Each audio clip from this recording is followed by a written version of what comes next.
there, folks. So let's just say you are out in the water and it's one of those days where it's like chance of scattered thunderstorms and such, and you decide for some reason that you're going to take your chances and go out and hope that the scattered thunderstorms don't scatter your way. Well, let's just say you're out in the water and you get stuck in one of these things. So if you look around me, I don't know if you can see, I got like some tumultuous looking clouds there. Those are thunderheads. Got some blue sky. And back that way, that's some rain that I just went through. And some other dismal sky. You can see some rain back there. And almost directly ahead of me here, there's some rain that's coming.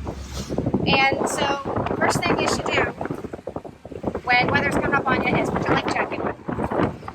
Just in case shit hits the fan, you want to make sure that you are at least prepared to save your ass.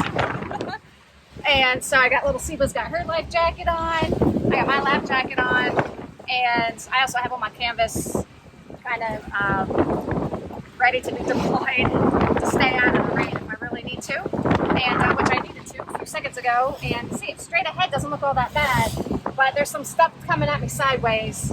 I move faster than that does, so I'll probably outrun it. But also make sure you're trusting your electronics in terms of where you are, like know exactly where you are, and if you can get to safety, someplace where you can shelter and anchor, then that would be ideal. But if not, then what I just did is I had zero visibility, and like if you see, wait, here's a clip that I did of my zero visibility.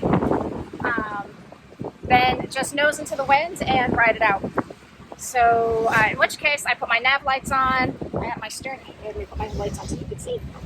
Right, so I have my stern light. I stuck in there. When I knew that things were going to get bad, I did a quickie, kind of get all my shit together and brace myself. So again, it's nothing to be scared about if you are prepared. But ideally, don't be out in shitty weather. And it's hard because like in the summertime, the daily forecast is chance of scattered showers or thunderstorms, things like that. So that's just a few things I can think of at the moment, since I happen to be out right now and dodging rain clouds. And I'm on my way back to the marina, where I'm just going to hunker down for the rest of the day, because when I check radar, the stuff that's coming is not going to stop after that. So I'm going to take my fair weather opportunity right now that's dead ahead and hustle back. So just some tips. If you have any tips of your own that you'd like to add, definitely put some comments. And if there's anything else I think of, I'll absolutely make sure I add them in the comments as well. So anyway, be safe out there.